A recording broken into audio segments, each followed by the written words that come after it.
아멘. 앞에서 첫날, 그러니까 어제 신윤선 목사님께서도 강조를 하셨고요. 타나크에 대해서 소개를 하셨고, 또 김명준 목사님께서도 타나크를 설명을 해주셨는데요. 이게 사실은 예수님께서 우리에게 누가복음 24장 44절을 통해서 우리에게 알려주신 유대인들의 그 성경 분류 방법입니다. 그래서 이 전체를 우리 기독교식 성경 분류 방법은 뭐 우리가 익히 잘 알고 계시니까 별도로 설명할 건 없겠지만 그래도 잠깐 설명을 드린다면 저는 이런 설명을 드리고 싶습니다. 모든 성경 66권이 다 하나님이 주신 말씀이지만 특히 성문서 5권은 인간의 편에서 하나님께 올려드리는 책이다.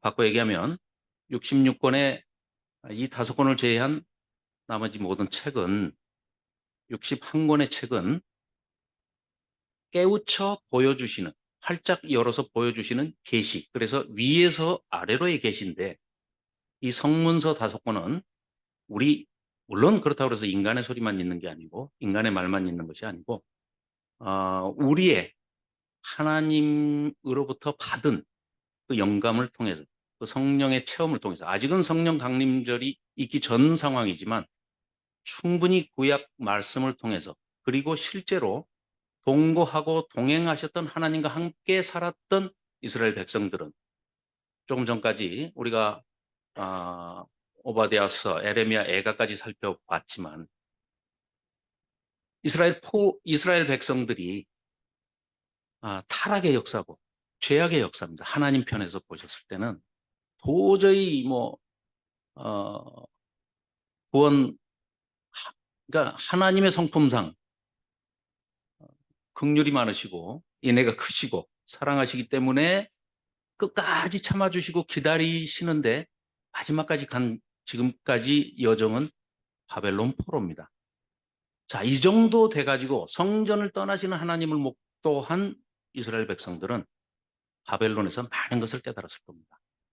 자, 그렇다면 그 바벨론 포로 70년 동안에 이들이 모여서 그동안에 전혀 신경을 쓰지 않았던 요시아가 그렇게 개혁을 해보려고 애를 썼지만 요시아 왕 한 사람의 의지만 가지고는 개혁이 되는 것이 아니고 또 백성들이 호응해 주지 않았기 때문에 결국은 비극적으로 실패로 끝났지만 이스라엘 백성들이 포로 잡혀가서는 그 포로 기간 동안에 바벨론에서 많은 것을 깨달았습니다. 그래서 행동으로 옮긴 것이 많은 성서를 수집하고 그걸 모아서 편찬을 한 것입니다.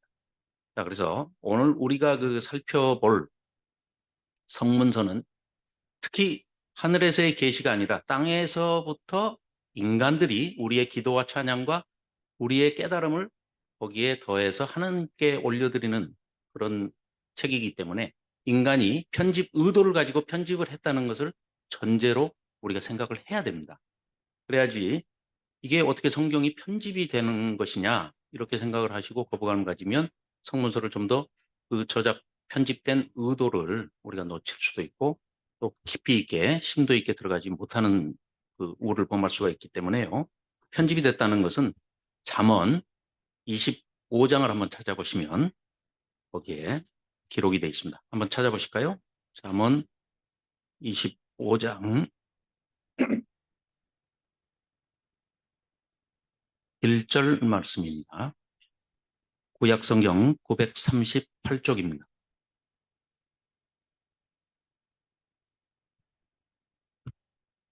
네, 함께 읽어보겠습니다. 이것도 솔로몬의 잠언이요 유다왕 히스기야의 신하들이 편집한 것이니라. 그렇습니다. 여기에서도 밝히고 있듯이 히스기야 신하들이 편집한 겁니다. 물론 솔로몬의 잠언이 솔로몬이 지은 것도 있지만 그렇지 않은 것도 많이 있다고 소개를 하는 그런 장면입니다. 그래서 우리가 오늘 여러분들이 이제 먼저 전제로 양해를 좀 구하고 시작을 하고 싶은 것은 우리가 흔히 지금까지 접해왔던 거는 순서가 욥기, 시편, 잠언, 전도서, 아가서 이 순서로 봤는데 이거는 기독교식 성경 분류를 할 때 어떤 의도를 가지고 이렇게 배열을 했느냐. 사건의 배경을 시대로 연대순으로 번역을 이렇게 배열을 한 겁니다. 무슨 얘기냐? 욥기의 배경은 족장 시대입니다. 그래서 아브라함 시대의 전후의 시대를 배경으로 하고 있기 때문에 제일 먼저 욥기를 배치를 한 겁니다. 그리고 다윗 하면은 150편의 시를 편집을 했지만 대부분의 거의 뭐 절반 가까이가 다윗의 시지 않습니까? 그래서 다윗. 그래서 두 번째에 욥기 다음에 시편을 배치하고요. 그리고 잠언, 전도서, 아가서를 솔로몬의 작품이다.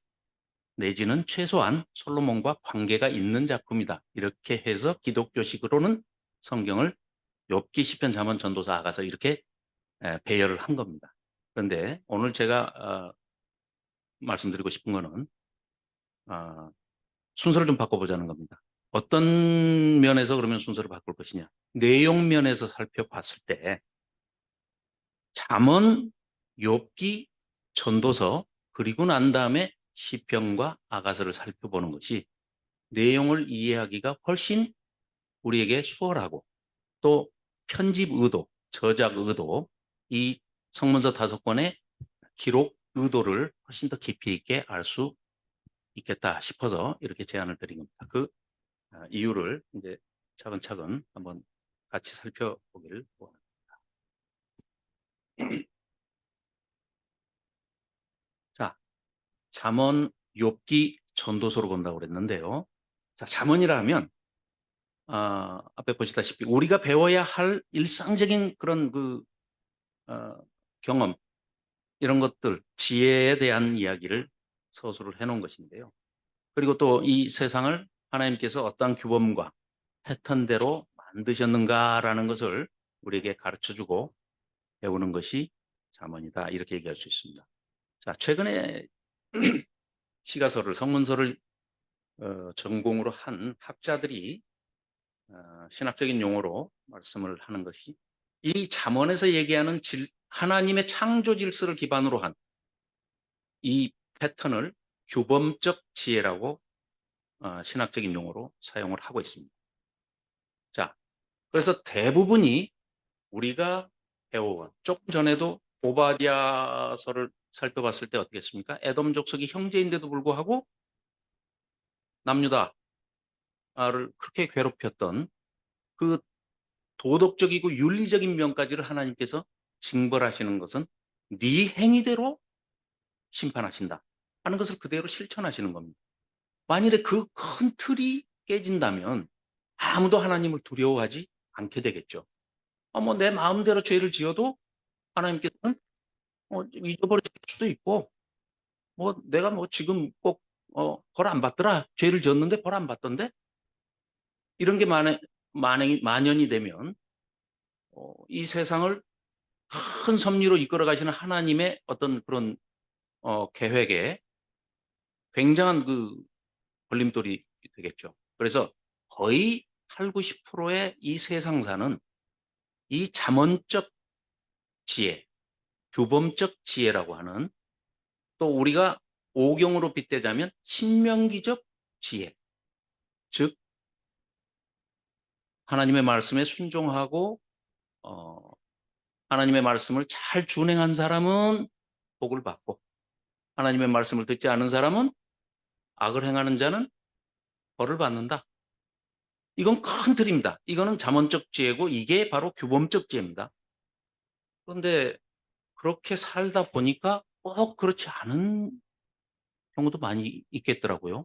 우리가 실제로 많이 경험하고 살지 않습니까? 아까도 살펴봤지만 만일에 그런 규범적인 지혜로 하나님께서 이 세상을 천편일률적으로 인과응보, 뿌린 대로 거둔다, 행위대로 심판한다, 천편일률적으로 이렇게 진행을 하신다면 사실 억울한 면도 많이 없어지고 벌 받은 사람 죄를 많이 짓고 악을 밥 깔고 뭐 죄를 씨 뿌리는 사람들은 당연히 다 멸절되고 없어야 되겠죠. 그러나 하나님은 그렇게 세상을 그런 논리대로 만들어 놓지는 않으신 것을 살다가 깨달은 사람이 욥기에서 반문하고 회의적인 질문을 하고, 저는 하나님이 말씀하시는 잠언적인 규례를 다 지키고 살았습니다. 그런데 내가 왜 갑자기 이렇게 온 가족이 다 죽임을 당하고 온 재산이 다 없어지고 내 몸이 죽기 일보 직전까지 이런 고통을 받아야 되는지 모르겠습니다. 라는 얘기를, 질문을 던지고 있는 욥기가. 그래서 내용면으로 본다 하면 잠언이 끝나는 지점에서 우리가 욥기를 살펴봐야 할 이유가 거기에 있다.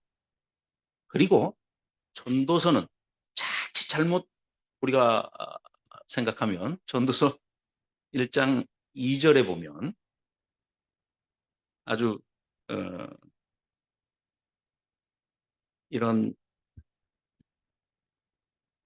자, 잠언 전도서 1장 2절을 미리 좀 땡겨서 한번 살펴보고 가십시다.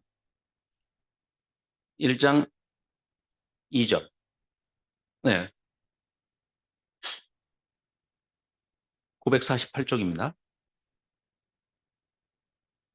전도자가 이르되 헛되고 헛되며 헛되고 헛되니 모든 것이 헛되도다.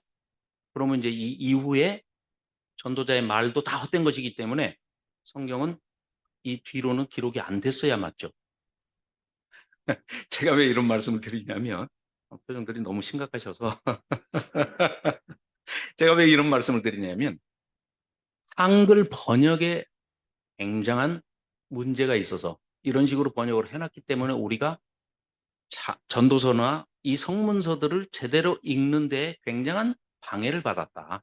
오독할 수밖에 없도록, 우리가 잘못 읽을 수밖에 없도록 정말 번역이 반역인 그런 그 번역들이 너무 많다. 여기서 지금 헛되다고 번역이 되어 있는 게 원어가 헤벨입니다. 그런데 이 헤벨이 이런 겁니다. 우리가 얘기하면 숨, 우리가 들이마시고 뭐 이렇게 내쉬고 하는 숨, 바람, 이슬, 그다음에 호 하면은 나오는 김, 수증기, 이런 겁니다.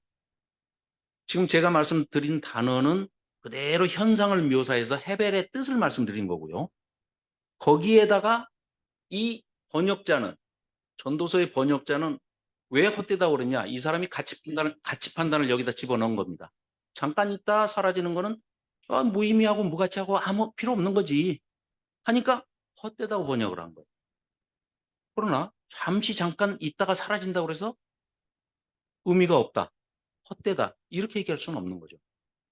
그리고 창세기 4장에 보면 이 헤벨이라는 이름을 가진 사람을 우리가 잘 알아요. 근데 이름이 아벨로 소개가 돼가지고 그 아벨이 원래 원어가 헤벨입니다. 헤벨인데 그게 라틴어로 번역이 됐다가 다시 번역이 되는 과정에서 아벨로 우리한테는 소개가 됐는데, 아벨의 인생이 참 그야말로 그 헤벨처럼 살다 갔어요. 잠깐 왔다 갔습니다. 그렇지만 그 사람의 인생이, 아벨의 인생이 무의미하고 가치 없고 무가치하고 헛된 건 아니잖아요. 우리한테 지금 창세기를 통해서 얼마나 많은 교훈을 주고 있습니까? 하나님께서 아벨과 그의 재물은 받으시고, 우리가 예배하는 그 방법에 대해서, 태도, 애티튜드, 자세에 대해서 큰 울림을 주는 그런 우리의 조상입니다. 그래서 이제 조금 이따가 잠시 후에 이제 더 깊이 살펴보겠습니다만은, 이런 맥락에서 잠언을 우리가 먼저 한번 살펴보고요. 잠언에서 말하는 규범적인 지혜, 아까 말씀드렸듯이 하나님께서 창조를 하실 때 그 창조의 질서와 패턴, 뭐 간단하죠. 뭐 아침이 되면 해가 뜨고 밤에는 해가 지고, 봄이 오고 나면 여름이 오고, 여름이 온 다음에는 가을이 와야 되는데 요새는 겨울도 오더라고요. 이런 식으로 계절도 정해진 패턴대로, 그거는 이 창조 질서를 세우시는 데 있어서 하나님께서는 큰 이 거대한 이 우주 피조 세계를 이끌어 가시는 데 있어서 하나님이 부여하신 질서와 그 패턴, 이런 것들을 규범적 지혜라고 하는데, 이걸로 계속해서 이 법칙이 적용이 된다면 사실은 우리는 기계가 돼버립니다. 그리고 자, 자유의지라는 게 있어서 하나님께서는 우리에게 풍부하신 게, 하나님이 우리를 창조하신 제일 큰 목적은 뭡니까? 우리와 사랑을 나누시고 싶어서 창조하신 거죠. 그런데 사랑의 전제 조건이 어떤 것이냐? 인간이 로봇가 아니고 기계가 아니고 자유의지를 가지고 하나님과 사랑을 하기를 원하신 겁니다. 그렇죠? 기계로 만드셔가지고 하나님만 사랑하게 되고 모든 우상은 거부하게, 그렇게 하나님이 아예 애시당초 처음부터 창조를 하셨다 하면 우리도 아무 고민이 없습니다. 자유의지에 필연적으로 동반되는 건 선택입니다. 선택의 자유. 내가 마음껏 자유를 누린다 하는 것을 보장해 주는 것은 내가 어떤 것이든지 선택할 수가 있다는 자유입니다. 그래서 하나님은 어떤 모험을 걸으셨어요? 내가 너를 사랑하니까 너하고 사랑을 나누고 싶어서 너에게 자유를 주는데, 네가 그 자유를 가지고 나를, 하나님을 거절할 수도 있고 우상을 쫓아갈 수도 있는, 성전에서 성전을 등지고 태양신을 숭배하는 그런 모습까지 우리 살펴봤지 않습니까? 에스겔에서. 이러한 자유까지를 주시는 모험을 감행하신 거예요.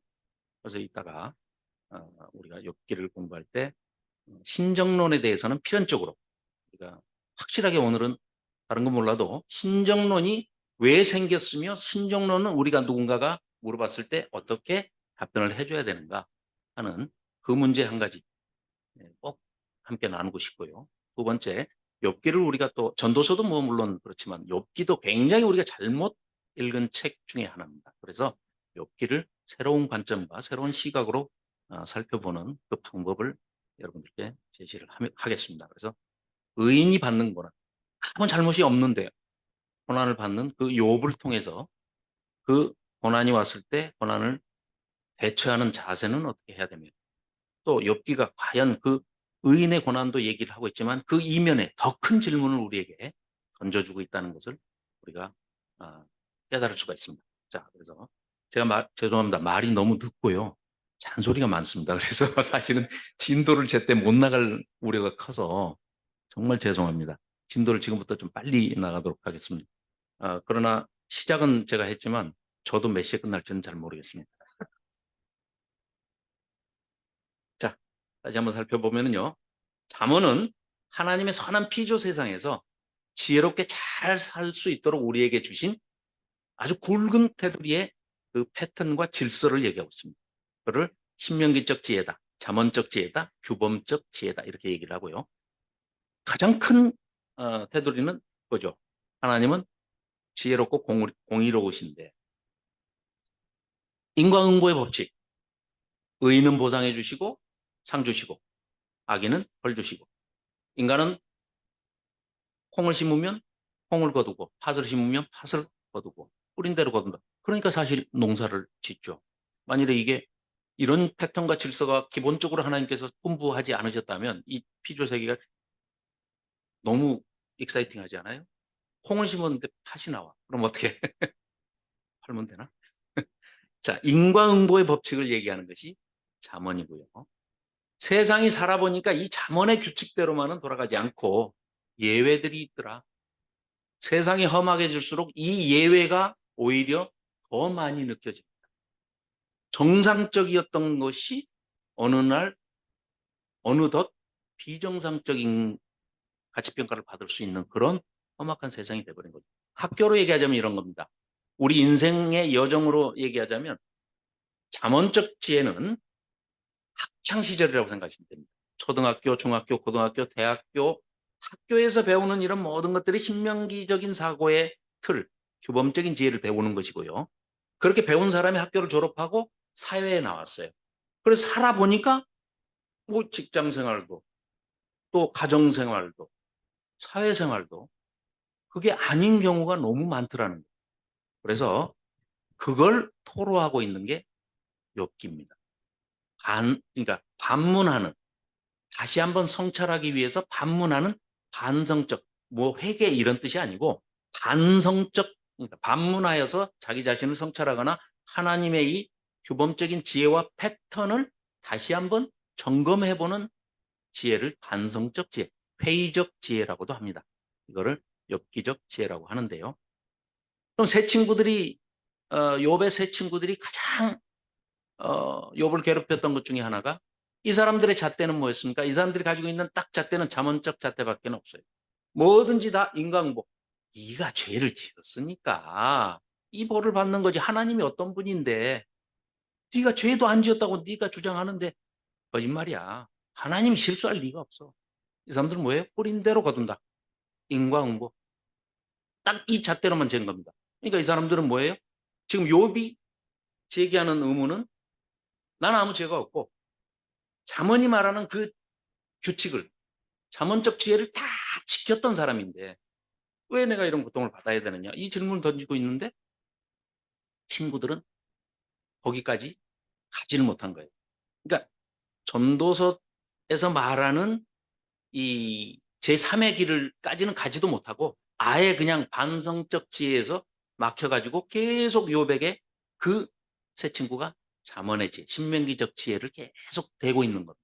그래서 이제 그 문제도 우리가 다시 한번 살펴보고요.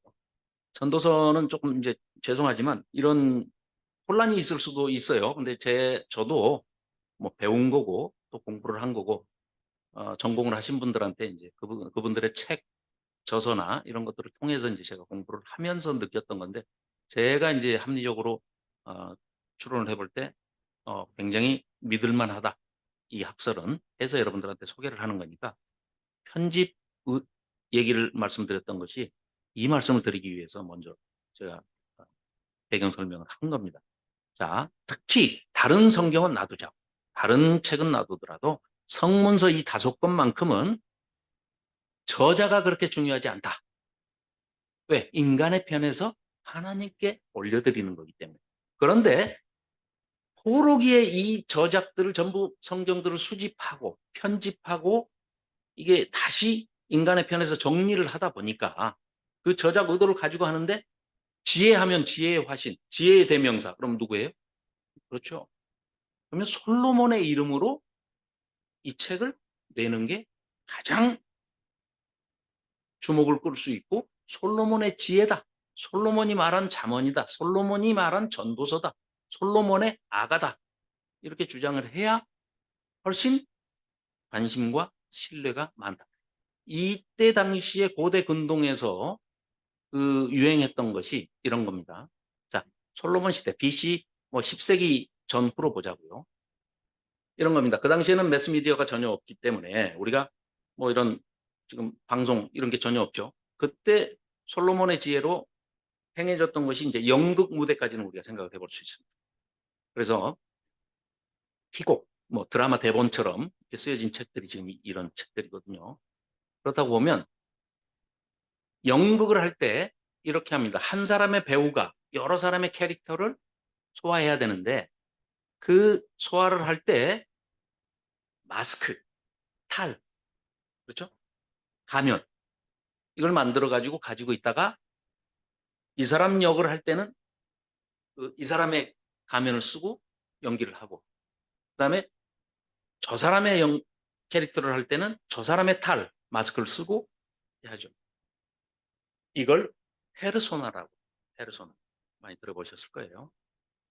그러니까 솔로몬의 페르소나를 빌려서 솔로몬의 잠언과 잠언적 지혜, 반성적 지혜, 전도서적 지혜, 이런 모든 것들을 빌려서 쓰는데, 아까 잠깐 말씀하셨지만 뭐 표절은 남이 써놓은 것을, 그 내용을 훔쳐와서 내 이름으로 마치 내가 쓴 것처럼 하는 게 표절이고, 이건 그렇게 따지면 위작에 가깝죠. 자기가 솔로몬이 아니면서 솔로몬의 아가다 이렇게 얘기를 하면서 책을 쓰면 이건 이제 위작이 될 가능성이 있죠. 그래서 이런 전통들이 BC 10세기부터 쭉 뭐 죄의식이 있거나 그런 걸 하는 데 있어서 어떤 악한 의도를 가지고 한 게 아니었기 때문에 도움을 주기 위해서 지혜를 전달하는 방식으로 그런 페르소나를 이용했다는 거예요. 그때 문화로서는 이거 외에는 어떤 걸 뭐 매스미디어로 제작할 수가 없으니까. 그렇게 해서 했던 거기 때문에 선한 의도로 이게 됐는데 신약 시대에 와가지고 지금 위기형으로 정경을 우리한테 이제 마지막으로 책정을 해서 66권을 우리한테 캐논으로 정해준 외에 위경이나 외경으로 구분이 돼서 우리가 이제 살펴보지 않는 성경들이 많이 있잖아요. 그거는 이제 나쁜 의도를 가지고 예수님 오신 이후의 사건들을 그런 식으로 도마복음 뭐 이런 식으로 또 뭐 무슨 묵시록 같은 거를 이제 만들어 가지고 위작을 한단 말이에요. 이런 문화가 쭉 내려왔기 때문에 뭐 1000년 이상 내려왔기 때문에 그걸 빌어서 악한 의도로 이제 그런 걸 하기 때문에 그걸 잘랐는데요. 일단 그러니까 저자가 누구냐에 따라서 내용이 달라지느냐 이런 건 전혀 없다는 거죠. 왜? 하나님의 말씀입니다. 아니면 하나님과 우리가 함께 했던 체험에 관해서 얘기를 하는데 이 사람은 전혀 딴 얘기하고 저 사람은 전혀 엉뚱한 얘기를 한다면 이거는 문제가 생기죠. 그래서 그런 것들을 잘라내고 이제 이 우리가 공부할 이 성문서에서는 그런 위험한 요소가 아니기 때문에 저자가 누군가에 따라서 내용이 바뀌는 경우는 없기 때문에 그걸 이제 뭐 혹시 아니야 그래도 나는 솔로몬이 쓴 걸로 할래 그럼 그렇게 믿으시면 됩니다. 전혀 저를 노려보실 필요는 없습니다. 그냥 편하게 생각하시고 다양한 의견들, 학자들의 의견들을 있는 그대로 한번 들어보시고 또 거기에서 내가 이 의견은 받아들일 만하다. 그런 관점으로 내가 그러면은 성문서 5권을 욥기, 시편, 잠언, 전도서, 아가서를 다시 한번 읽어봐야 되겠다. 이런 마음이 드신다면 제가 여러분들한테 오늘 소개한 게 그 주된 목적이고 그렇게 좀 됐으면 좋겠습니다. 자, 아직도 진도를 못 나가고 있습니다. 죄송합니다. 자, 그래서 이제 입문 단계다. 그러니까 잠언은 어떤 얘기입니까? 기초적인 얘기이기 때문에 패턴이 어떻게 돼요? 아버지가 자녀에게 주는 것처럼 얘기를 하죠. 아들들아 이렇게 생각되죠. 아들아, 내 아들아, 자녀들아 이렇게 잠언은 전부 그렇게 시작해요. 왜? 잠언적인 사고로 젊은 사람이 지혜자겠어요? 경험이 많고 세상을 풍파를 다 겪어본 사람들 살아보니까 이러더라라는 것이 풍부한 아버지나 할아버지 선생이 지혜자겠어요? 뭐 하시는 말씀 말이지. 이건 그러니까 잠언에서 볼 때는 아들들아 하고 그 불려지는 대상은 아직 지혜에 도달하지 않은 입문 상태, 학생하고 똑같은 거예요. 그러니까 자녀로 취급을 하면서 얘기를 하는 거예요. 그런데 전도서에서는 또 그 내용이 달라요. 달라집니다. 어떻게 달라지느냐? 전도서에서는 청년들아 하면서 청년들에게 얘기하는 듯이 하는데 전도서를 이따가 나중에 살펴보겠습니다만은 젊은 지혜자가 하고 딱 딴지를 걸어요. 그건 잠언에서 볼 때는 있을 수가 없는 일이죠. 나이 드신 분이 연로하신 분이 세상을 살아보니까 그 경험, 체험에 의해서 아 맞아 하나님이 정해놓으신 이 패턴과 질서가 그대로 맞는 거야. 지금 당장 벌 안 받아도 언젠가는 받을 거야 하고 넘어가는데 전도서에서는 정반대의 얘기를 하는 경우가 있어요. 젊은 제자도 있고 뭐 정면으로 이제 도전을 하는 질문들을 던지기 시작합니다. 그래서 전도서는 일생을 뒤돌아봐서 야, 이 예외처럼 느껴졌던 인생을 살아보니까 이게 아니더라 하고 욥기가 그런 반문을 하는데 그것마저도 거대하게 줌아웃을 해서 산 정상에서 이렇게 올라가서 내려다볼 때 우리에게 주는 그런 그 쾌감이라든가 조금 뭐라 그럴까요? 대범함 이런 느낌으로 본다면 저 같은 경우에 이제 뭐 아내랑 심하게 다투고 기분이 안 좋아서 등산을 했다. 그래서 산 정상에 탁 올라가서 그냥 아주 뭐 점처럼 보이는 그 아파트 단지를 이렇게 내려다보고 있으면 아무것도 아닌데 괜히 그냥 화를 내가지고 미안한 마음이 들죠. 전도서가 그런 관점에서 줌아웃을 해가지고 조감도 새가 아래를 내려다보는 그러니까 하나님의 영원적인 시각으로 봤을 때 헤벨의 시점 너희들 인생은 정말 점에 불과해. 잠시 왔다 가는 인생이야. 그러니까 뭐 허무주의, 무상주의가 아니라 그런 인생임을 깨닫고 항상 죽음이 있다는 것을 염두에 두고 이 순간에 이런 규칙들을 다 지키면서 지혜롭게 하나님을 아는 것이, 하나님을 경외하는 것이 지혜다 하는 것을 우리에게 알려주고 있는 책이 전도서입니다. 그래서 그런 일생을 되돌아봤을 때 예외처럼 보였던 그런 것조차도 하나님의 경륜의 그 큰 역사의 수레바퀴 속에서는 아무것도 아닌 정말 점에 불과한 그런 인생들이기 때문에 하나님의 그 거대한 규칙의 아주 소소한 일부였구나 하는 것을 깨달은 단계가 바로 전도서가 지향하는 단계다. 이렇게 말씀드릴 수가 있습니다. 전체적으로는 반성적 지혜에 속합니다.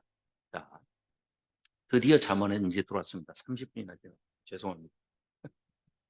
자, 앞에 한번 같이 한번 읽어보실까요? 위에 것부터 한번 먼저 읽어봤으면 좋겠습니다. 시작. 하나님의 네, 다음 하나님의 가족이 착하고 근면하며 의롭고 정직하게 분별력 있는 지혜로 살기를 원하시는 하나님.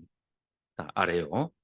잠언은 자녀 교육용 잠언과 솔로몬과 지혜자의 잠언 그리고 여인의 잠언을 히스기야의 신하들이 편집하였습니다. 네, 25장 1절에서 지금 방금 우리가 히스기야 신하들이 편집했다는 것은 확인했고요.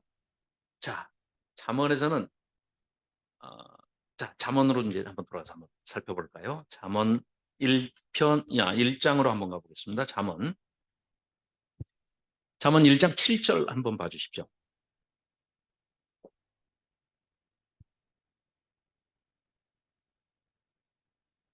잠언에서는 사용하고 있는 단어가 지식, 지혜, 지금 여기 나온 정의, 공의, 정직 다 똑같은 단어로 똑같은 뜻을 가지고 있습니다. 근데 우리가 흔히 생각할 때 정직 그러면은 거짓말 안 하는 거 이걸 정직이라고 생각하지 않습니까? 그런데 정직은 스트레이트의 개념입니다. 무슨 얘기냐? 바른 길을 똑바로 가다. 이게 정직입니다. 말 그대로 바를 정자에 고들직자입니다. 그러니까 거짓말 안 하는 거는 그냥 거짓말 안 하는 거고 아니스트. 그건 아니스트고 거짓말 안 하는 것이고 성경에서 말하는 특히 잠언에서 말하는 정직은 똑바로 바른 길을 가는데 아마 가로 안에는 하나님이 기뻐하시는 그렇게 되겠죠. 그래서 아까 말씀드린 대로 근면, 성실, 착하다, 선행, 뭐 의롭다, 정의롭다, 공의롭다, 정직하다, 지혜롭다, 지식 있다. 다 똑같은 단어. 물론 히브리어로는 단어가 다 다르지만 그 뜻을 사용하고 있습니다. 그래서 1장 7절을 한번 보실까요? 1장 7절 한번 함께 읽어보실까요? 여호와를 경외하는 것이 지식의 근본이거늘 미련한 자는 지혜와 훈계를 멸시하느니라. 여기서는 지식이라고 그랬죠. 그렇죠? 그러면 9장 10절로 한번 가볼까요? 자, 뒤에 넘기셔서 9장 10절. 네, 한번 읽어볼까요? 경외하는 것이 지혜의 근본이요 거룩하신 자를 아는 것이 명철입니다. 여기선 지혜라고 그랬죠. 우리는 지식과 지혜를 상당히 현대적인 의미로는 구분을 하죠.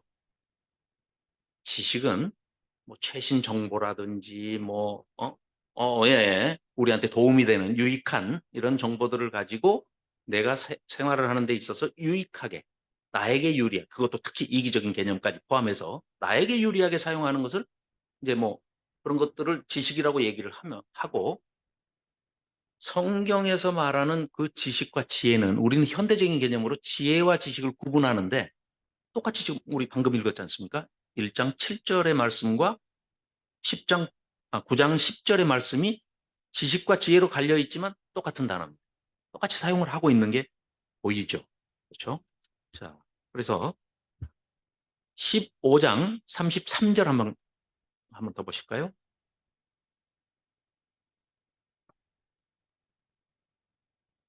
15장 33절 시작. 여호와를 경외하는 것은 지혜의 훈계라. 겸손은 종기의 길잡이니라. 네, 똑같은 내용을 계속해서 반복해서 강조했습니다. 성경이 특히 한 번 얘기를 하는 것은 원급, 똑같은 말을 두 번 반복하는 것은 비교급, 세 번 강조하면 최상급입니다. 노 목사님이 자주 사용하시는 단골 멘트입니다. 원급, 굿, 비교급, better, 최상급, best. 그 얘기입니다. 근데 벌써 세 번이나 이렇게 얘기를 하고 있어요. 자, 욥기에 가서도 우리가 이걸 그대로 살펴볼 수가 있습니다. 자, 그래서 전체적으로 잠언에 대해서 말씀을 드리겠습니다. 히브리 원어에서는 미슐레 솔로몬, 무슨 얘기냐? 솔로몬의 마샬이다. 이게 잠언의 원 히브리어 제목이에요. 그럼 마샬, 우리 많이 들었죠? 아까 김영주 목사님께서도 키아즘, 패럴렐리즘, 정확한 원어는 그러니까 키아즘, 패럴렐리즘. 그다음에 지금 제가 소개해드리는 것은 마샬, 패럴렐리즘. 예수님이 비유가 아니면 어떤 날은 설명을 안 하셨다. 그날은 이제 비유로만 말씀을 하셨다 이 말씀이죠. 예수님이 자주 사용하시던 것이 마샬, 비유입니다. 왜요? 이해하기 쉽게 짧게. 이걸 촌철살인이라고 그러거든요. 사자성어로. 아주 짧은 말로 아주 전곡을 찔러서 탁 전해주는 거를 촌철살인이라고 하는데, 정치인 중에는 아까 말씀하셨던 노회찬 씨가 아주 촌철살인의 대가입니다. 네. 그래서 효과적이라는 거죠. 교육적으로 효과적이고 잊어버리질 않아요. 짧으니까. 그래서 예수님께서도 우리에게 많이 비유로. 그러니까 우리도 절대 안 잊어버리죠. 쭉정이와 알고. 네. 저는 어디에 속하는지는 잘 모르지만 아무튼 안 잊어버린단 말이에요. 잊어버리지 않게 하시기 위해서. 자, 우리 한글로는 잠언 이렇게 번역을 했는데 잠자가 하늘 잠자. 하늘로 콕 찔렀어요. 정신 차려서 이 말을 생각하고 똑바로 가라 하는 뜻으로 잠언으로 번역했습니다. 그래서 어떻게 의로운 삶을 살 수 있는가라는 키 센텐스를 붙였는데, 실은 이게 쉽게 얘기하면 뭐예요? 어떻게 정신 차리고 살까? 어떻게 하나님 기뻐하시게 살까? 이 얘기입니다. 기본 패턴을 얘기합니다. 그 기본조차도 안 지킨다는 것은 하나님의 말씀 안 지키고 살겠다. 그러니까 이건 찾아보기 좀 어렵죠. 아주 잘 지키고 살아도 예외가 발생하는. 그 예외에 우리는 어떻게 해야 되느냐. 이걸 연구해야 되는데도 불구하고, 그래서 잠언은 흔히 잠언을 31장까지 있으니까 매일 한 장씩 쓰거나 읽거나 뭐 잠잘 때 배고 자면 잠이 잘 온다면서요. 그래서 잠언이라는 그 허소문도 있습니다. 그런데 잠언은 이제 그런 용으로 우리한테 주어진 책이 아니고 하나님께서 이 피조세계에 분부하신 전체적인 창조 질서, 그리고 그런 어떤 패턴, 규범적인 지혜, 신명기적인 지혜를 우리한테 알려주는 아주 베이스가 되는 기본적인 책이다. 이런 얘기고요. 자, 그래서 학교로 따지면 지금 여기 잠언은 아까도 말씀드렸지만 초, 중, 고, 대학생 과정을 지금 거치는 게 기본이 돼야죠. 운전으로 비유하면 이런 겁니다. 운전면허를 따기 위해서. 운전면허를 따기 위한 목적이 뭡니까? 왜 따죠? 운전하려고. 네, 운전을 잘하려고. 그럼 운전을 잘하고 싶은 사람이 운전면허를 따야 되는 게 필수고, 운전면허를 따려면 이론도 배워야죠. 실기, 필기 공부해야 되죠. 근데 난 그거 안 해도 나 그냥 차 몰 수 있어 하고 가는 사람은 우매한 사람이죠. 배워야죠. 배우는 단계가 잠언적 단계입니다. 그럼 그 사람이 나와서 땄어요. 저기 열심히 공부해서 이제 필기도 합격하고 실기도 해서 면허증을 땄습니다. 자, 드라이브 라이센스 땄는데 이걸 가지고 운전을 했는데, 운전하는 단계가 욥기의 단계예요. 내가 하나도 잘못을 하지 않아도 사고는 나죠. 잠언적 지혜로 얘기한다면 안 나야 맞죠. 난 잘했는데. 그런데도 사고가 일어날 수 있다. 이게 욥기적인 지혜예요. 그랬더니 그런 것을 알고 내가 운전은 이런 돌발성이나 이런 것들 위험을 먼저 미리 방지하기 위해서는 방어 운전이라는 것하고 사고를 예측하고 저쪽에서 상대편 차가 어떤 행동을 양상을 보이면 내가 피하는 게 지혜다. 이러고서 조심히 했어요. 그 사람 40년 무사고 운전, 50년 무사고 운전을 했어요. 근데 그 사람 내일 나가서 사고 안 난다는 보장이 있어요? 없죠. 그게 전도서적 지혜. 그러니까 이제 예를 비유로 제가 말씀드린 겁니다. 그러니까 한번 살펴보시자고요. 잠언을 우선 한눈에 살펴보겠습니다. 자, 1장부터 9장까지는 솔로몬이 아들아라고 시작을 하면서 아까도 말씀드렸죠? 아들은 아직 입문자예요. 잠언적 지혜에 아직 들어오지도 않았어요. 그러니까 아버지가 사회 경험이 많은 이런 패턴을 잘 아는, 질서를 잘 아는 아버지가 인생의 교훈을 던지는 이런 형식으로 하고 있는 겁니다. 솔로몬이 또 10장에서 24장까지는 생활용 잠언으로, 형태가 뭐라고요? 아까 미슐레 솔로몬 원어가, 그러니까 솔로몬의 마샬이다. 예, 그러니까 마샬이 비교, 대꾸, 대조하는 그 형식을 취하는 게 그 문학 기법으로서, 그렇죠? 또 이게 뭐 샌드위치 기법도 있고, 뭐 평행적 동의법도 있고, 반의적 뭐 평행법도 있고, 여러 가지가 있습니다. 그런데 우리가 이제 그것까지 뭐 다 알 필요는 없고요. 일단 그 시편에 들어가서는 이제 그 시의 맛을 좀 살펴보려면 그런 정도는 좀 언급해야 되는데, 일단 이 마샬에서는 이렇게 두 개를 놓고 파라볼레, 히브리어로는 아까 마샬이지만 이 비유라는 게 헬라어로는 파라볼레라고 해요. 파라볼레가 뭐냐면 곁에 두다. 내가 이걸 설명을 하고 싶은데 이 크기를 아무리 설명하려고 해도 설명이 잘 안 되니까 우리 쓰는 마우스 있잖아요. 그거하고 비교했을 때 마우스보다 크기가 이런 정도 됩니다 하고 옆에 갖다 놓는 걸 파라볼레라고 해요. 그래서 비교하고 대조 대꾸를 함으로써 본 뜻을 강조하는 문학 기법. 그리고요, 30장에 가면 아굴의 잠언이라, 편집자가 또 편집자의 잠언이라고 평범 속의 지혜를 소개하고 있습니다. 31장을 한번 가볼까요? 잠언 31장 맨 마지막에 한번 보시면,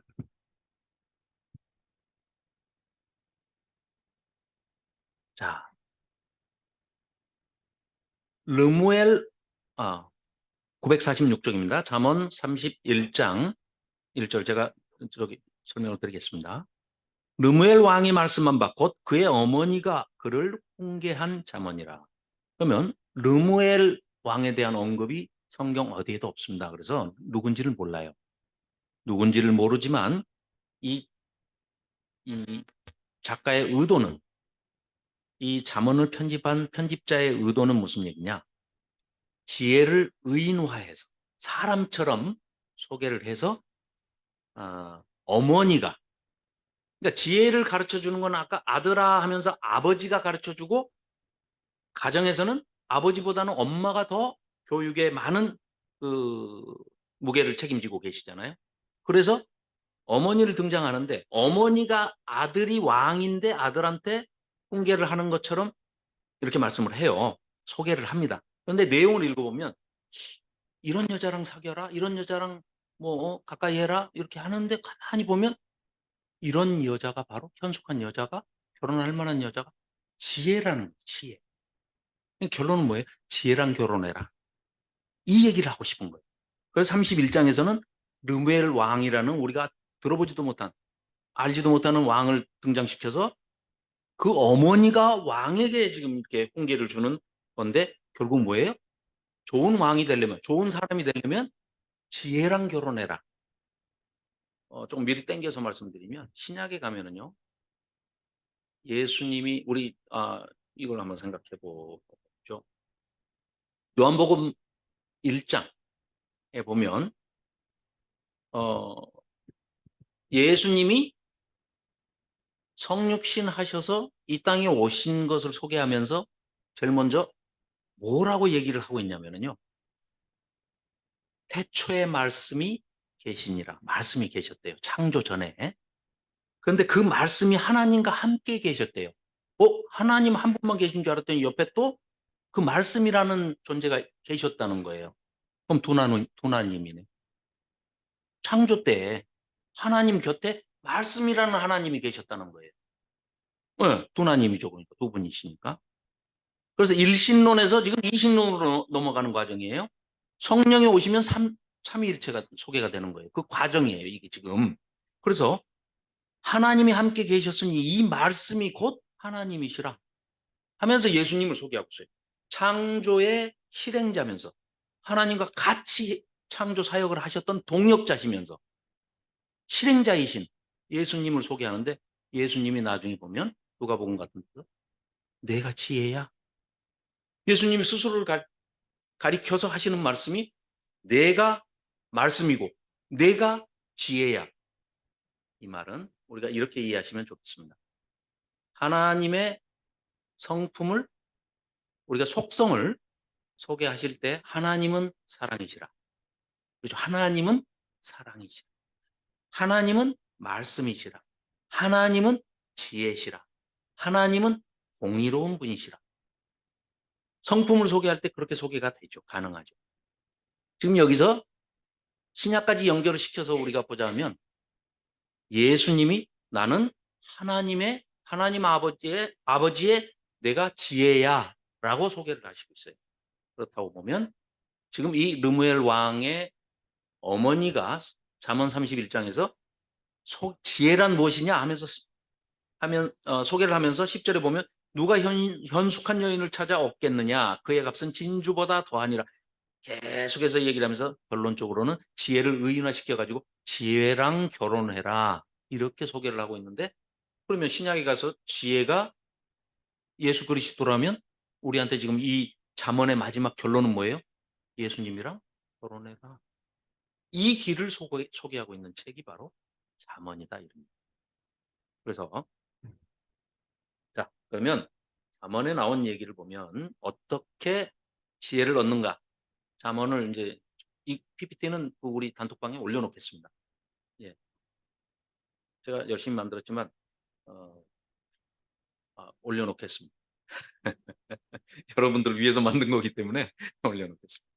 자, 잠언에서 젊은이들이 지혜를 얻는 4가지 방법을 잠언이 소개를 하고 있습니다. 첫째, 1번 한번 읽어보실까요?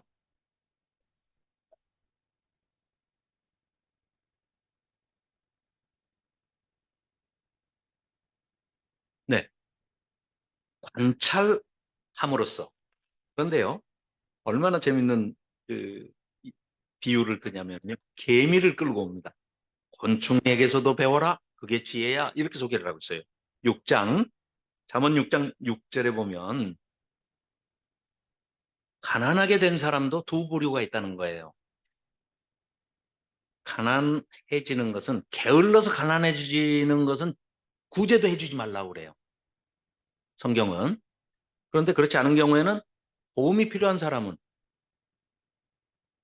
반드시 도와야 된다. 이렇게 소개하고 있거든요. 자, 여기 6절에는 그 게으른 사람을 꾸짖는 얘기입니다. 그러면서 게으른 자여 개미에게 가서 그 개미가 하는 것을 보고 지혜를 얻어라. 개미의 부지런에서도 그런 하나님이 만드신 창조세계, 피조세계에서 그 사물의 현상이나 그 곤충들이 움직이는 그런 것에서도 관찰을 통해서 우리가 얼마든지 지혜를 얻을 수 있다. 우리가 이걸 신학적인 용어로는 이렇게 얘기하죠. 자연에서 얻을 수 있는 것을 일반 계시, 자연 계시라고 그러죠. 우리는 성경 66권을 가지고 있는데 이걸 특별 계시라고 그러죠. 우리에게 주어진 이 성경이 특별 계시고, 자연에서 방금 우리 개미한테도 배울 수 있어. 이건 잠언이 소개하는 게 뭐예요? 자연에서 배워라는 것은 자연 계시, 일반 계시를 통해서라도 배워라 하는 얘기입니다. 두 번째는요, 이 패턴, 지금 이 잠언이 기록된 그 패턴을 보면 어떻게 돼 있죠? 스승, 아버지로부터 지혜의 교훈을 받음으로써 지혜를 얻을 수 있다. 그러니까 전부 내 아들아, 뭐 자녀들아 이렇게 쓰고 있죠. 세 번째, 과거의 실수와 실패를 거울 삼아서 동일한 어리석음을 되풀이하지 않게 함으로써. 그러니까 이런 거는 뭐예요? 사람이 한 번 실수했다고 그래서 안 하나요? 하죠. 네. 그러니까 한 번 돼가지고 어디 뜨거운 거에 대해서 상처를 났으면 그 사람은 두 번 다시 될 일이 없어야 그게 맞는 건데, 그렇지 않잖아요. 우리가 살아보면.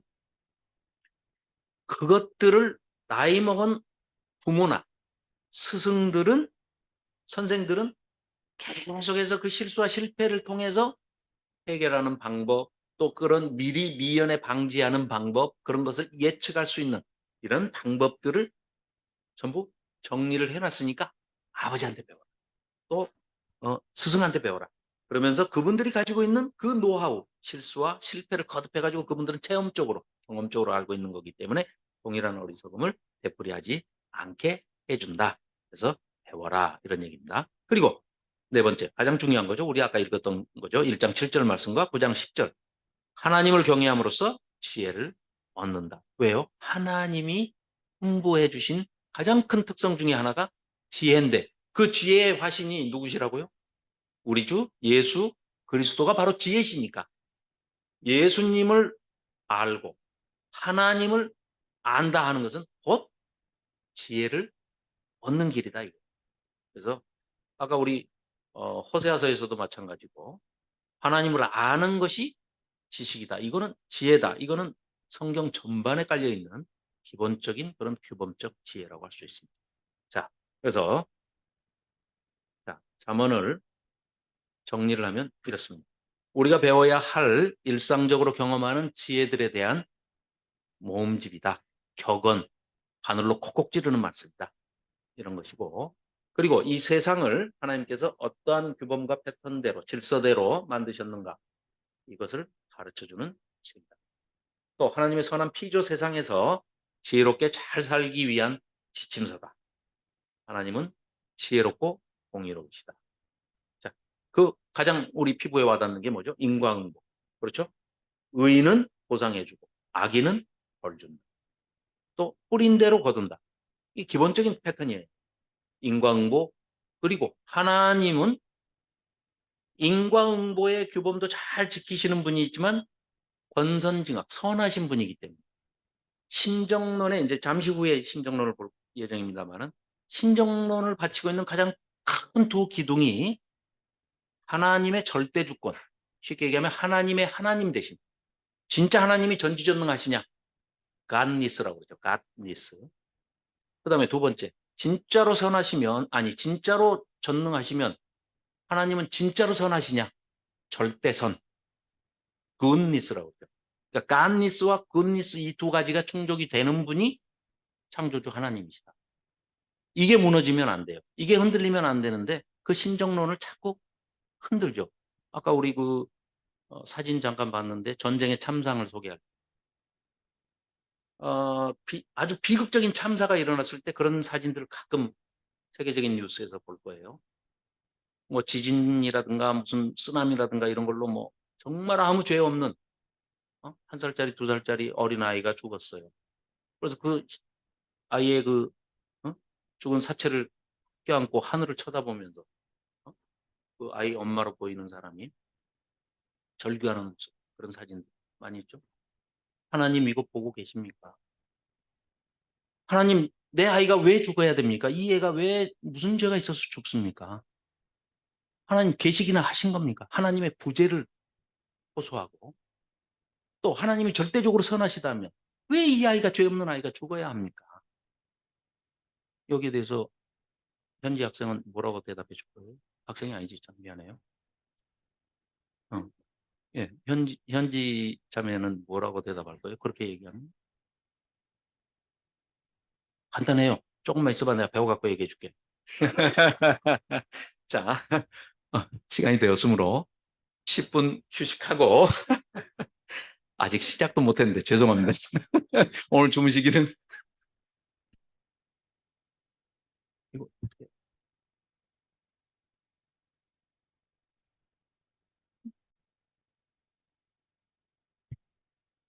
자, 아까 소개해드렸던 그 잠언적 지혜 어느 정도 어떤 거를 얘기하고 있는지는 이제 아실 걸로 생각을 하고 우리가 잘 알고 있는 욥기 굉장히 어렵게 느껴지는 욥기를 오늘 최대한 그 아까 소개해드린 잠언적 지혜와 규범적 지혜와 반성적 지혜, 회의적 지혜 이 엽기적 지혜는 어떤 것인가? 그리고 천도서가 말하는 제3의 지혜는 어떤 것인가? 이 세 가지를 살펴보겠습니다. 자, 엽기. 옆에 한번 읽어주시면 고맙겠습니다. 엽기 옆에 센텐스를 한번 읽어주십시오. 네. 제가 일부러 이 센텐스에 위로라는 단어를 선택을 한 것은 우리가 이따 살펴봐야 되겠지만 맨 마지막에 보면 42장에 가서 회개했다고 번역을 하는 바람에 욥이 뭔가 하나님 앞에서 굉장히 잘못을 해서 그걸 하나님이 나타나심으로 인해서 38장에 하나님이 나타나심으로 인해서 욥이 회개하고 또 그걸 회개했으니까 회복을 해주신 걸로 이렇게 해석을 하면 이 성문서를 편집하고 기록한 사람들의 저작 의도와는 전혀 다른 해석이 되어버립니다. 그 단어 하나를 해석을 잘못해서 놀랍게도요. 여기 쓰이고 있는 지금 위로라고 되어 있는 단어가 나함입니다. 나함. 우리 잘 알다시피 드헤미야. 그게 나함 야훼가 붙어서 발음하기 편하게 변한 게 느헤미야거든요. 나함이라는 단어는 성경에 너무 많이 나옵니다. 그래서 이 나함 야훼, 나함이라는 단어가 욥기에 7번이 나옵니다. 그런데 6번을 전부 위로라고 번역을 해놓고 하필 여기에서 회개라고 번역을 해놨어요. 물론 나함이 회개의 뜻으로도 사용되는 용례가 있습니다. 그러나 엽기에서는 7번 그대로 다 똑같이 위로의 그 뜻으로 사용이 됐습니다. 그래서 이따 그거는 이제 설명을 드리기로 하고요. 자, 앞에 잊지 마셔야 할 두 단어가 있습니다. 엽기에서 굉장히 중요한 단어입니다. 이게 까닭 없이, 히브리어로는 흰남입니다. 흰남. 까닭 없이라는 단어와 여러분이 또 하나 더 기억하셔야 할 단어가 니플라옷. 히브리어로 니플라옷인데 우리말로 번역하자면 하나님이 행하시는 기이한 일, 우리 인간들의 이해 영역을 뛰어넘는 기적과 같은, 이적과 같은 어떤 기이한 기사, 이런 일을 뭐 쉽게 이상한 일, 뭐 이렇게도 번역이 되는데 하나님의 영역에 속하는 단어입니다. 그래서 이 두 가지 단어, 까닭 없이, 신난, 기이한, 니플라워, 이 두 가지 단어를 꼭 기억해 주시기 바랍니다. 그래서 사탄이 의인을 까닭 없이 참소할 때도 사탄의 활동을 왜 허용하셨는지를 우리가 오늘 살펴봐야 됩니다. 만일에 사탄이 참소할 때 에이, 저 욥이 뭐 하나님이 복 주시고 잘해주니까 그렇지 그것을 싹 다 뺏어 보십시오. 그랬을 때 하나님께서 사탄한테 시끄러! 또 쓸데없는 소리 하고 있어. 너 왜 인마 참소해? 들어가! 하면 욥기가 안 써지고 우리 이렇게 머리 안 아파도 되거든요. 성경도 한 권 줄어들고. 그런데 하나님이 허용을 하셨습니다. 분명히 하나님이 허용하신 뜻을 우리는 알아야 됩니다. 그죠? 그래서 거기에 들어가기 전에 자, 잠언이 끝난 지점에서 우리가 왜 욥기를 살펴봐야 하는지를 여러분께 이제 소개해 드리겠습니다. 자, 욥기 1장 1절 보십시오. 우스 땅에 욥이라 불리는 사람이 있었는데 그 사람은 온전하고 정직하여 하나님을 경외하며 악에서 떠난 자니라. 이렇게 서술하고 있습니다. 자, 이거는 저자의 나레이터의 그냥 기록이라고 봅시다. 진술이라고.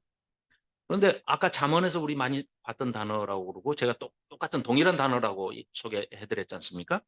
자, 그런데 이거를 나레이터만 얘기하는 게 아니라 8절에 가서 보시면은요. 8절 한번 읽어보실까요?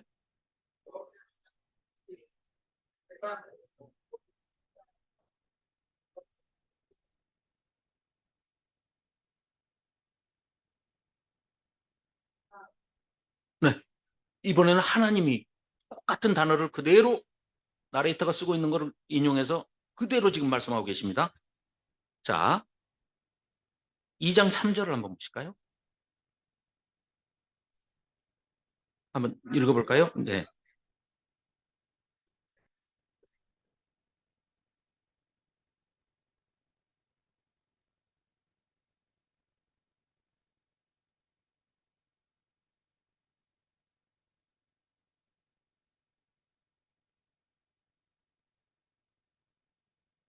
똑같은 단어 아까 말씀드렸죠. good, better, best.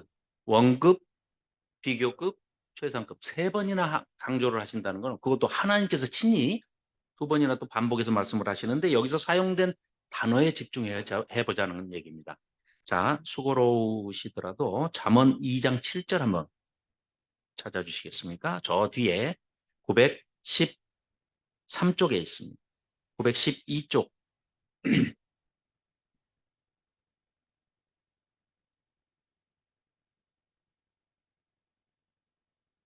자, 찾으셨으면 2장 7절, 잠언 2장 7절 시작.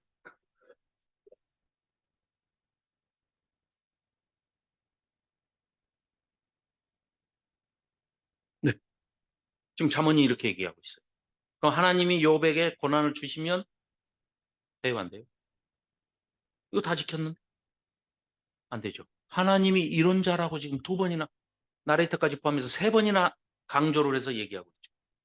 욥기를 우리가 오독해 왔던 가장 큰 틀이 아까 말씀 소개해드렸던 욥이 뭔가를 잘못해서 회개했고 그 회개를 했기 때문에 하나님께서 회복을 시켜주신 것이다 라고 한다면 이 책이 쓰여질 이유가 전혀 없어요. 기록 목적이 없어요. 이 기록 목적이 뭐라고요? 아까 규범적인 지혜, 잠언적인 지혜, 신명기적인 지혜에서 그대로 실천한 사람이 누구라고요? 욥이에요. 지금 성경이 그렇게 밝히고 있는데 그 욥이 왜 고난을 받느냐는 의문을 제기하고 있는데 욥이 잘못한 거야 라고 해버린가 하면 안 된다는 거죠. 그래서 또 이 2장 7절뿐만 아니라 3장 7절 한 장 더 넘기셔서요. 3장 7절을 보시면 스스로 지혜롭게 여기지 말지어다 여호와를 경외하며 악을 떠날지어다 라고 되어 있습니다. 그럼 욥은 완벽한 의인이란 얘기를 잠언에서 사용되는 모든 단어를 동원해서 지금 하나님께서 인정을 하신 겁니다. 그렇죠? 자, 그렇다고 보면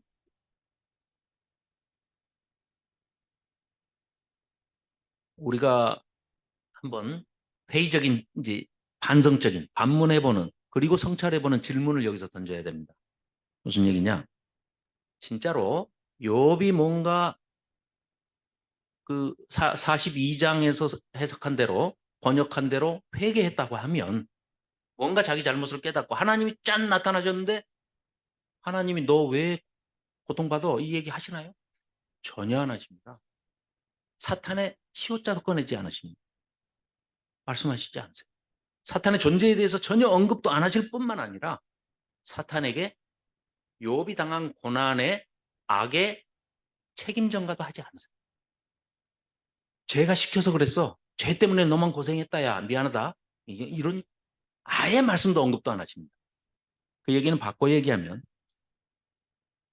자 우리가 이렇게 생각해 보실 수 있죠. 만일에 욥이 잘못이 있어서 회개하게 만들 목적이었다면 하나님이 욥의 자녀들 10명을 다 죽여서까지 회개해야 할 만큼 그렇게 절실한 그 깨우침을 주기 위해서 자녀를 죽이시는 하나님일까요? 그건 안 맞잖아요. 그렇지만 우리는 그냥 너무 많은 그동안의 학자들이 욥기를 그렇게 해석하고 또 그렇게 한국에서는 특히 번역을 하고 그러다 보니까 욥기에 대한 그 해석이 너무 잘못되었음에도 불구하고 그냥 우리가 타성에 젖어서 그냥 이렇게 지내왔는데 이거를 오늘 정확하게 한번 보자는 얘기죠. 자, 그래서 자, 누가 지혜로운 자인가 하는 타이틀로 자, 전능하시고 선하신 하나님께서 왜 사탄의 요구를 받아들여주고 허용을 하시고 고난과 악을 욥이 당하도록 그렇게 허용하셨는지 또 아까 잠깐 소개를 드렸지만 우리 인간과 하나님이 맺고 싶은 관계가 기계가 아닌 온전한 자유의지를 가진 그런 인격체로서 또 선과 악에 대한 선택권이 앞에 주어졌을 때 선을 택하는 것을 기대하시는 그리고 이 개념은 우리가 창세기로 거슬러 올라가는 길을 인도합니다. 즉 선악과를 만드신 이유 충분히 욥기에서도 다시 다루면서 설명을 하고 있습니다. 그래서 이것은 그 유대인들의 과거에 이제 토론 문화의 패턴도 볼 수가 있지만 그보다는 영적인 인식, 잠언에서는 천상의 회의가 열려가지고 이런 일이 벌어졌다는 얘기는 상상도 할 수 없는 얘기입니다. 무슨 얘기냐? 현실 세계를 떠난 얘기는 잠언은 언급할 이유가 전혀 없습니다. 그래서 왜?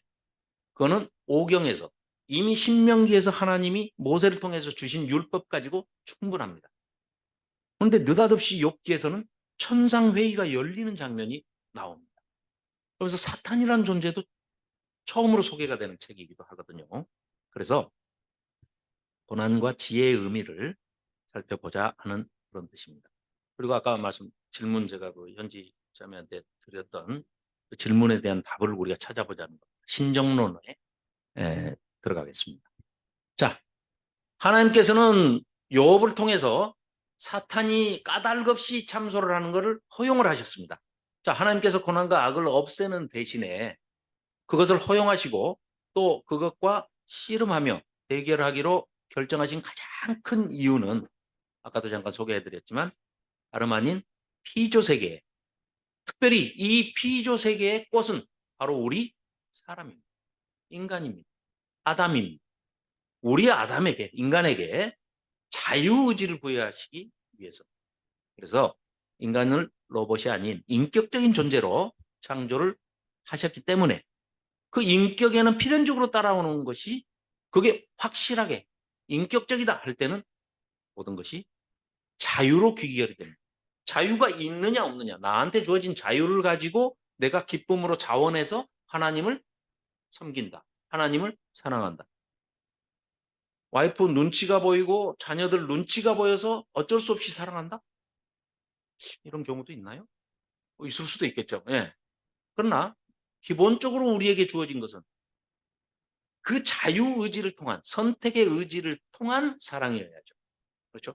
하나님께서 인격적으로 만나주셨다 하는 그 말이 바로 죄송해요. 네가 네 자유를 가지고 하나님께 그 자유의지를 행사해서 네가 충분히 우상을 섬길 수도 있고 악을 취할 수도 있고 쾌락을 쫓아갈 수도 있는데도 불구하고 그런 모든 것들을 규범적인 지혜를 또 반성적인 지혜를 통해서 하나님을 자원에서 기쁨으로 택하고 사랑하는 그 사랑을 나누고 싶으시다. 그래서 자유를 필연적으로 줄 수밖에 없고요. 진정한 자유가 보장이 되려면 선택을 해야 되죠. 자, 그러려면 선을 선택할 것이냐 악을 선택할 것이냐 두 개를 놔야 팔아볼래. 두 개를 놔야 선택이 될 거 아닙니까? 하나만 하나님이 아예 악을 안 만들어요. 선만 만들었으면 선택할 거 없잖아요. 아무 고민이 없어요. 그런데 악이 필요해서가 아니라 선을 선택하게 하는 자유를 완벽하게 보장하시기 위해서 그 옆에 악을 두신 거예요. 선택을 해야 됩니다. 네가 선택해라 이거예요. 하나님의 모험입니다. 하나님은 그것 때문에 인간이 자유의지를 가지고 악을 택해버리면 하나님은 상처를 받으실 그 모험을 감수하시는 거예요. 그런데 그 자유의지를 가지고 인간이 하나님을 사랑하는 것을 택했을 때는 하나님이 영광도 받으시고 기쁨을 그만큼 더 누리시겠죠. 또 우리와의 관계가 더욱 깊어지고 그 사랑은 끝없는 사랑의 속성이 뭐 끝이 없으니까 영원을 향해서 가겠죠. 그래서 우리에게 선과 악에 대해 그러니까 선악과를 만드신 이유도 그겁니다. 시험하기 위해서. 그렇죠? 네, 시험 맞아요. 무슨 시험? 자유의지를 가지고 선택의 자유를 가지고 나를 택했다고. 그래서 10계명의 1계명도 야 네가 나만 사랑해. 그러면 그 10계명도 굉장히 짧게 줄어듭니다. 그런데 10개 계명으로 만들고 1계명부터 3계명까지 하나님이 압축해서 얘기하면 나만 사랑해라 그 말씀입니다. 근데 네 자유를 가지고 사랑해다오 이런 얘기입니다. 그래서 악의 존재가 허용된 이유가 우리에게 자유, 선택권, 네, 진정한 자유를 주기 위해서 그러신 것이다. 그래서 이로써 인간은 이제 하나님께 대한 신뢰와 순종과 또 반대로 또 취할 수도 있죠. 악과 불순종을 선택할 수 있는 자유를 가진 존재가 된 거죠. 그리고 이 자유로 말미암아서 인간은 피조 세계에서 가장 고상하고 특별한 존재가 된 겁니다. 어떠한 존재도 피조물 중에 하나님과 이런 관계를 맺을 수 있는 인격적 관계를 맺을 수 있는 존재는 우리 인간 외에는 없습니다. 그래서 결론은 하나님께서 창조하신 이 우주 안에 어떤 신학자는 이렇게 표현을 합니다. 하나님은 77억의 인구 또 지금까지 뭐 6천 년 인류 역사 다 누적해서 뭐 그 인구수 다 필요 없습니다. 하나님은 이 온 우주에 한 사람만 있는 걸로 생각하시고 간주하시고 사랑하신다. 너만 바라보고 계시다. 이런 신학자의 말이 굉장히 공감이 가는 데입니다. 그래서 우리 인간이 그런 특별한 존재가 되었다는 거죠. 그래서 1대1의 관계이면서 인격적인 관계라는 거예요. 인격적인 것은 나의 자유로, 나의 선택의 의지로. 그래서 하나님이 피조물에 불과한 우리 인간에게 이런 자유를 선사하기로 결정한 것은 바로 하나님이 사랑 덩어리시니까. 그래서 사랑하시고 싶으시오. 사랑을 안 하시면 하나님 별로 하실 일이 없어요. 창조 다 끝났고. 사랑하셔야 됩니다. 사랑. 그래서 하나님은 사랑 속성이 하나님의 품성이 풍부하신 우리의 인간에게도 품부하죠. 그러니까 우리가 사랑하는 존재가 된 것은 통상이잖아요. 우리 짝퉁. 진짜는 하나님. 하나님이 사랑이시기 때문에 우리가 그 사랑을 배운 거죠. 그래서 하나님이 사랑의 존재시기 때문에 그렇다. 사랑의 하나님은 가장 특별한 피조물인 우리에게, 우리 인간에게 가장 좋은 것을 주시고 싶어서 이런 모험을 하신 거죠. 사랑의 하나님은 인간의 자유에 의해서 하나님 스스로가 기쁨을 얻으시고 영광도 얻으실 수 있지만 반대로 상처도 받으실 수 있다. 그런 가능성을 활짝 열어놓으시고 모험을 하신 겁니다. 그래서 진정한 사랑은 상처의 가능성을 동반한다. 자, 그리고요. 욥기를 한번 좀 짧게 진도를 이제 좀 빨리 해야 돼. 아무래도 이렇게 가다가는 잠을 못 잘 것 같습니다. 자, 엽기 전체 구조를 보면 이렇습니다. 이제 이건 여러 가지로 나눌 수가 있는데 그냥 간단하게 서론에 해당하는 1장, 2장을 프롤로그 그리고 이제 욥과 세 친구들이 대화를 나누는데요. 3장에서 31장까지가 전부 이제 한 텀씩 돌아갑니다. 돌아가는데 별로 중요하지 않아요. 왜 그러냐? 아까 우리가 시간을 빼서 그래도 첫 시간에 잠언적 지혜에 대해서 공부를 했지 않습니까?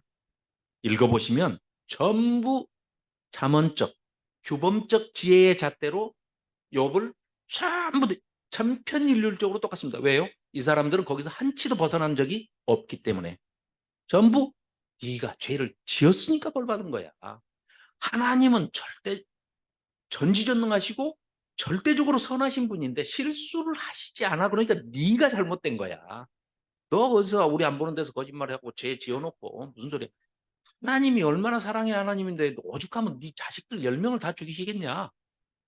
처음부터 끝까지가 이겁니다. 그런데요. 처음으로 엘리후라는 젊은이가 나와요. 잠언에서 보면은 입문도 안 한, 딱지도 안 떨어진 지혜하고는 전혀 끼워줄 수가 없어요. 그러니까 아예 처음에는 대화에 넣어주질 않습니다. 마지막에 등장을 시켜줘요. 오죽하면 잠언적 지혜가 전혀 없는 저런 어린아이한테 내 아들아 하고 항상 훈계의 대상이고 지혜를 전달받고 가르침을 받는 대상인 네가 할 말 있으면 한번 해봐라 그랬더니 큰 소리로 등장을 하고 나왔다가 흐지부지하고 끝납니다. 용두사미로. 그래서 이 세 친구와 엘리바스와 빌닷, 뭐 소발 그리고 엘리후까지 이 등장인물들, 욥을 제외한 모든 등장인물에 대한 평가는 하나님께서 저 뒤에 가서 아예 그냥 한마디로 이 멍청한 놈들아, 번역을 좀 고급지게 우매한 자, 우매한 말을, 그 말은 지혜의 반대말. 그래서 지혜가 이제 여러 가지 단어를 쓰고 있어요. 호크마도 쓰고 있고, 뭐, 야하트도 쓰고 있고, 굉장히 이제 지혜, 지식, 아까 말씀드렸던 공의, 정의, 뭐, 정직, 이런 여러 가지 단어들을 이제 쓰고 거기에 적절하게 맞게 번역을 했는데, 한마디로 그 정반대에 있는 게 우매함으로 번역이 됐어요. 멍청한 놈들아. 너희들 말은 다 욥이 대신해서 하나님께 대신 빌어주지 않으면 너희들은 용서받지 못해. 이럴 정도로 하나님께서 그냥 혹독한 평가를 하시죠. 그래서 38장에 이제 드디어 하나님께서 등장을 하시는데요. 하나님께서 등장하셔서 하시는 말씀을 우리가 조금 냉철한 눈으로 한번 살펴봐야 할 필요가 있습니다. 자, 우선 첫째, 하나님께서 38장 이후에 나타나셔가지고 놀랍게도요, 욥에게 70가지의 질문을 폭풍처럼 쏟아부으십니다. 너 이거 봤어? 나 창조할 때 너 어디 있었어? 38장에 한번 가볼까요? 38장 1절 799쪽입니다. 자, 우리가 이 태도나 어떤 포맷에 매이실 게 아니고 내용이 중요합니다. 하나님께서 그때에 여호와께서 폭풍우 가운데서 욥에게 말씀하여 이르시되, 지금 이 대상들에게 지금 하시는 말씀인데 마치 여기는 지금 욥에게 하는 말씀처럼 보여요. 무지한 말로 생각을 어둡게 하는 자가 누구냐? 너는, 2인칭 단수를 쓰고 있습니다. 너는 대장부처럼 허리를 묶고 내가 내게 묻는 것을 대답할지니라 하시면서 지금 이하로 70가지의 질문을 하시거든요. 이건 질문이 아니고 그냥 하나님께서 선포하시는 말씀이에요. 그런데 자, 우리가 여기서 눈여겨봐야 될 게, 출애굽기에서 시내산에 모세와 이스라엘 백성을 이끌고 와서 호렙산에, 그러니까 시내산에 모세가 대표로 올라가죠. 올라갔을 때 10계명을 수여하실 때 하나님께서 쓰시는 단어가 2인칭 단수를 쓰십니다. 너는, 이렇게 얘기하세요. 처음 들으시는 표정을 지으시면 곤란한데 아니죠? 너는 나 외에 다른 신들을 내게 두지 마라 할 때 모세 2인칭 단수를 쓰고 있습니다. 그럼 모세한테만 하시는 말씀입니까?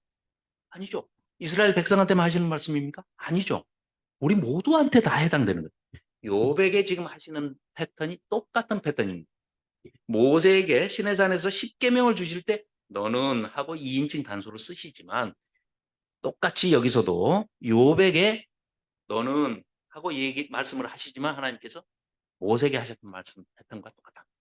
그러니까 우리가 이거를 욥에게만 하시는 말씀이 아니고 또 이걸 가지고 욥을 지금 윽박지르시거나 야단치시는 내용이 전혀 아닙니다. 그리고 너 이런 것도 몰라? 이런 것도 아닙니다. 질문도 굉장히 쉽고요. 다 답이 욥이 다 할 수 있는 답들이에요. 무슨 얘기냐? 자, 4절에 내가 땅에 기초를 놓을 때 네가 어디 있었느냐? 예? 저는 그때 없었는데요. 네, 이게 답이에요. 아니, 창조 전에 무슨 욥이 어디 있습니까? 이거 대답을 구하는 질문이 아니라는 거죠. 그게 중요하다는 거죠. 그렇죠? 네가 깨달아 알았거든 말할지니라. 이거 왜 대답도 못해? 이런 말씀이 아니에요. 하나님의 선포입니다. 70가지가 쏟아집니다. 그런데 대부분이 다 창조에 관한. 그리고 이게 윽박지르거나 욥을 이런 것도 모르는 것들이 이런 차원이 전혀 아니라는 거죠. 하나님이 도대체 이렇게 38장에 나타나셔가지고 41장까지 긴 독백을 70가지의 질문 형태로 이렇게 쏟아부으시는 의미가 도대체 뭐죠? 그걸 살펴보자는 거죠. 그렇죠? 그리고 오셔가지고 야, 네가 이 고생한 것은 우리는 그렇게 기대하죠. 38장에 하나님이 촥 나타나시면 드라마도 끝에 딱 보면은 주인공이 어떤 뭐 고난을 겪든 마지막에 답이 다 있잖아요.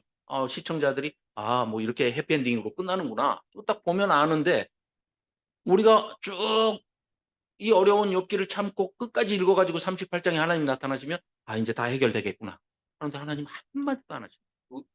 네가 왜 고난받았다? 하늘에서 천상회의가 있었다? 사탄의 존재는 어떤 존재고? 너는 왜 이 고난을 받았다?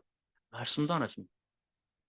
그렇기 때문에 자, 그걸 한번 살펴보자는 겁니다. 첫째, 아까 다시 신정론으로 돌아갑니다. 그래서 이제 이 말씀을 드리기 위해서 신정론도 설명을 드렸던 겁니다. 자, 하나님의 절대 주권. 하나님께서는요, 이 재앙을 우리는 이렇게 생각하죠. 악과 고난이 우리한테 떨어지면 하나님이 허락을 하셔서 사탄이 집행을 해서 이 일이 벌어진 걸로 이해를 하죠. 근데 하나님 그렇게 말씀하시지 않습니다. 욥기에서 내가 다 했다.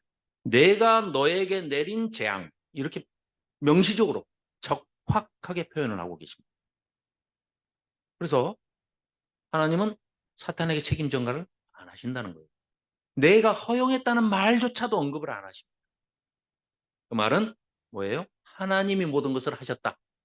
그러니까 사탄의 영역까지도 하나님의 절대 주권 속에 포함되어 있다. 이걸 절대 놓쳐서는 안 돼요. 그래서 사탄이나 악의 존재, 책임 전가 뭐 이런 거 전혀 안 하시는 거죠. 모든 것을 하나님 주도하에 하셨다는 거예요. 그리고 욥이 중간에 막 흔들리고 생일 저주를 하고 뭐 이러는 것처럼 보이잖아요. 이 사람들의 언어 습관, 패턴이 그 당시에는 자기 생일을 저주하거나 우리 아까도 봤죠. 누가 막 죽여달라고 하는 선지자들 있죠. 패턴입니다. 내가 이만큼 고통스럽고 힘이 듭니다를 토로하는 것이지 이제 뭐 별로 우리가 현대적 감각으로 봐도 별로 썩 바람직하지는 않아요. 예, 생명을 우리에게 주신 분이 하나님인데 하나님 앞에서 그 창조주 하나님을 인정하는 욥이 생일을 저주했다? 그거 버릇없는 거 아닌가? 그것 때문에 그럼 자식이 10명이 죽어야 됩니다. 그런 건 아니라. 그러니까 우리가 그걸 과장해서 오버해서 해석을 할 필요가 없다. 그리고 또 세 번째 있는 것이 하나님의 절대선. 그렇죠? 아까 말씀드렸죠? goodness와 godness.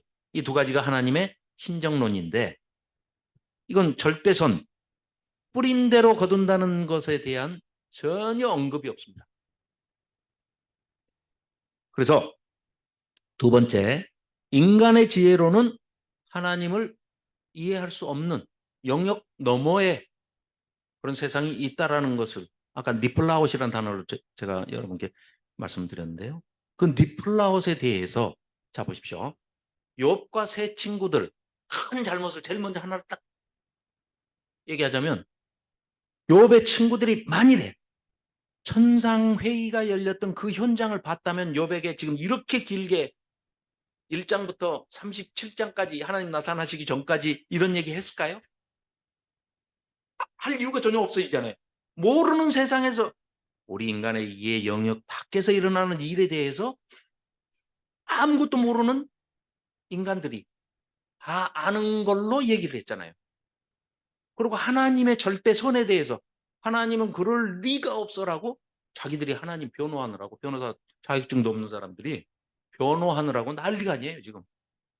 자기들이 하나님 보호하고 있어요. 그런 우매한 짓을 했다는 겁니다. 그래서 욥의 세 친구가 1번과 3번을 계속해서 얘기하고 있는 거고요. 젊은 친구, 지혜 없는 친구의 대명사 엘리후는 1번, 2번, 3번을 다 얘기해요. 다 했다고 그래서 좋은 게 아니에요. 우매하기는 마찬가지입니다. 그런데 하나님과 욥은 베이스가 똑같아요. 욥은 단지 모르는 걸 모른다고 했어요. 아니 그런 일을 당했어요. 욥 입장이 돼봅시다. 그런 일을 당했는데 하나님한테 지금 이 욥 같은 극한 상황, 특별한 특수한 상황이 아니고 일반적인 상황에서 우리가 감당하기 힘들 정도로 정말 하나님이 나를 버리셨나?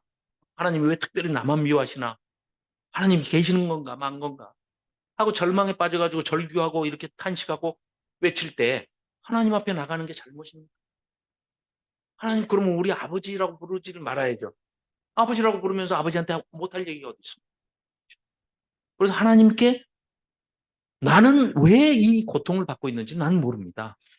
외치는 거는 지극히 당연한 얘기입니다. 그래서 거기에 대해서 하나님이 너 왜 생일 저주했어? 뭐 너 왜 뭘 잘못했어? 네 자세히 읽어보시면은요. 욥이 자기 의가 하나님보다 더 낫다. 자기가 하나님보다 더 의인이다.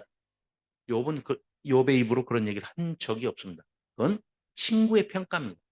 친구가 그렇게 평가를 하면서 네가 그러면 하나님보다 더 어렵단 말이냐 하면서 지금 옆에서 조롱하고 질타하고 멸시하는 그런 얘기를 하고 있는 겁니다. 자기 의견을 주장하기 위해서. 그래서 하나님의 발언과 욥이 얘기하는 주장은 근본적으로 일치하는 겁니다. 자, 그래서 아까도 잠깐 서두에 말씀드렸는데요. 욥은 과연 그러면 회개했느냐? 욥기의 crux of interpretation, 이게 난제에 속하는 문제인데 이걸 해석만 바르게 하면, 자, 나함, 아까 말씀드렸던 위로라는 뜻입니다. 니함티. 이게 이제 좀 복잡하게 히브리 그 문법으로 들어가면은요, 니팔형이 있고 뭐 PL형이 있어가지고 이럴 때는 위로로 번역을 하고 이럴 때는 회개로 번역을 하고 이런 것들이 있는데 그거 그냥 무시하셔도 뭐 또 우리가 다 알 수도 없고요. 그 히브리 어감을 문법을 정확하게 알 수도 없고 다 무시하더라도 이 욥기에서만 똑같은 나음이라는 단어가 7번 나오는데 6번은 위로라고 번역을 해놓고 여기는 어떤 이 번역자가 어떤 생각을 한 거예요? 영어 번역도 마찬가지입니다. 그 사람들이 어떻게 생각한 거예요? 뭐 그렇죠. 그 사람들도 잠언적 지혜에 갇혀 있는 거예요. 그러니까 뭐예요? 욥의 세 친구나 엘리후하고 똑같은 잣대로 우리는 지금도 욥을 보고 있어요. 그래서 내일부터 욥을 용서해 줍시다. 그래서 자, 42장 6절 한번 보실까요? 804쪽입니다.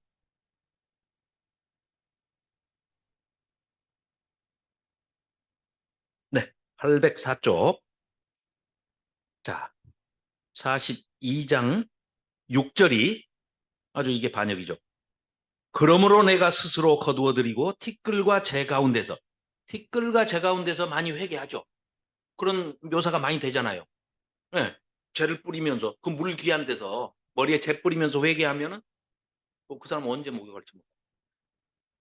그리고 옷이 얼마나 비싼 집안채 값인데 막 옷을 찢어. 아까도 몇 사람 찢었잖아. 왕복을 또. 그러니까